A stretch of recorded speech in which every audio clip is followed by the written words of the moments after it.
Hey guys, I'm rolling down the road here, about to get on Interstate 40 westbound, heading back home. It's been raining all day today. I was going to try to do some service calls. I'm glad I got one done, a very special one we'll talk about in a minute. But I went and bought an HK10 heater for the next one, which is an older Goodman heater for a package unit, but it's raining too much to replace it. And my other call was repairing a hack job where some refrigerant tubing was leaking. I think I put a picture of it on Instagram and Facebook. It's like it was the one that was like an interior coupling where someone had spliced things together by putting copper on the inside of two joints and putting them together. It was horrible looking, and it looked like it would just blown the charge right away, but it actually wasn't leaking. Believe it or not, it wasn't leaking. It was just a horrible braze and needed to be cut out and redone.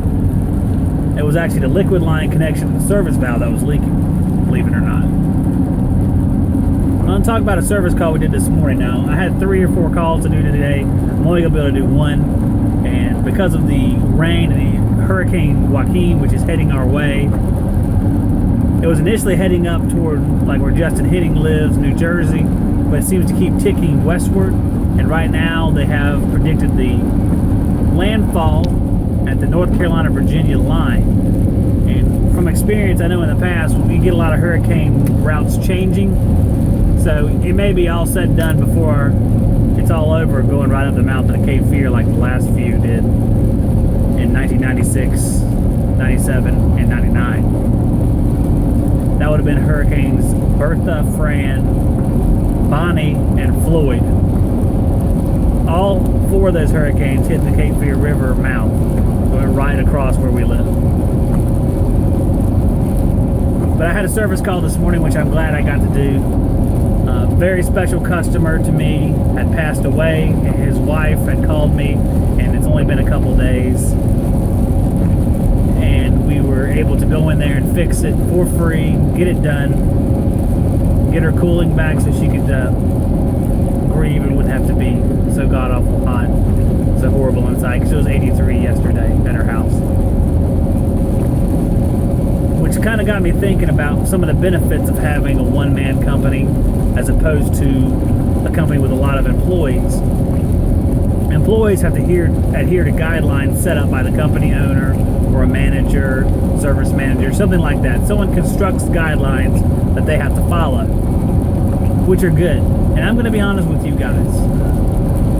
Sometimes I'm more of a, I wouldn't say unorganized person, because I'm not unorganized, but maybe I don't follow a set of guidelines. I make judgment calls on a day-to-day basis. Like when I walk into this call, and a ton of you would agree with me, and it's a pretty easy decision, that you're not going to charge this lady anything. You're going to fix it as long as it's within reason and not charge her anything, which was the case. I know all my buddies out there and all the people watching would have the same inclination. Just take care of her, help her get through this time the way we can do it, by making it nice and cool and comfortable inside. But that's the benefit of being a single man company. I can do that in a whole host of different situations. If I see somebody struggling, I can make a call there on the spot to help them out. On some occasions, I've gone in and said, well, this is what needs to be done. They're like, we don't have the money, and I'll make an arrangement with them, because I can do that right on site and say, well, you can pay me half now and half later, or a certain amount ever so often. And I haven't been burned doing that. I've been burned more by people you never would have thought would have burned you in the past. The biggest hit I have taken was from a church, where I was going to change a heat exchanger out in a commercial Goodman 7.5 ton gas pack. And instead of earning, a couple $1,000s, I lost all that money I invested in the heat exchanger because they hired somebody else. And I didn't cover myself properly, maybe, but too trusting, maybe so. It was a church. It was customers. I had installed the system at their house. It was their church, so there was trust already built up. So I was very surprised to have that backfire on me. I've gone into the poorest areas and worked on people's units And they are the most upstanding people that I have met. People with practically no money at all that will still pay you right on time, have a great sense of honor, very satisfying. And I've also gone into the richest person's home that expects to be billed and will not pay anything right there at that moment, expects everything to be billed, takes forever to pay, treats it like it's no big deal. Maybe because there's so much money floating around in their life, but it's not the case in everybody's life. That's not across the board by any means. The only point is to say that you never know what you can expect from people. You may have a certain idea about what people are going to be like, but a lot of times that's incorrect. That's one of the reasons I like being on my own. I don't want to control a bunch of employees. I've worked in companies for my father where the employees ran amok. You have guys on the job site just sitting around doing nothing. Guys you have to tell everything to. Do this, now do this, now do this. No initiative whatsoever. I don't want to go through that. I've never wanted to go through that. I like solitude. I have no problem, being on my own, no one to talk to all day. That's fine with me. Just do my job and go on home and hang out with my family. That doesn't bother me at all. I've never been afraid of being alone. I enjoy listening to the radio, riding in the truck. I've had partners work with me before. I've teamed up with Palace. I teamed up with my brother, but on service calls, it's just me, which is fine by me. There's a lot of headaches that come with owning a business with multiple employees, and I don't even want to get into. The upside is you have more potential to earn more money, but the downside to me, it's just such a headache, I don't want to deal with it. I'd like to keep my life nice and simple.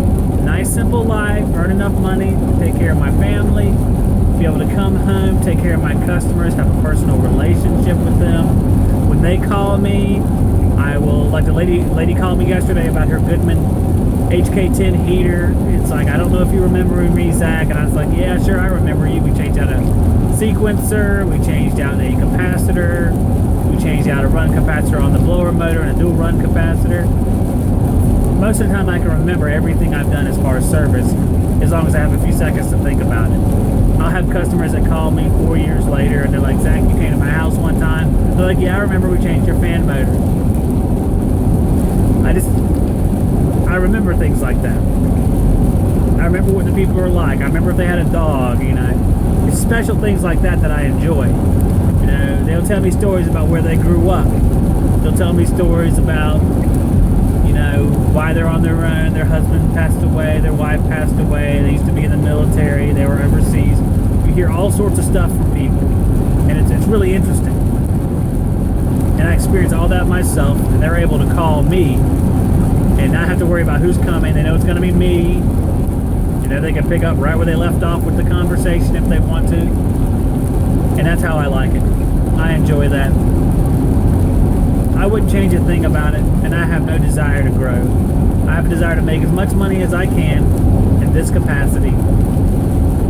I'm not looking to make more money than I should. I'm just looking to make what the situation calls for. At the end of the day, I think I'll make enough money to live comfortably and happily for the rest of my life. And that's my goal. And that's why I love being a single-man company. I hope you guys have a good day. If you're in the hurricane path, batten down the hatches.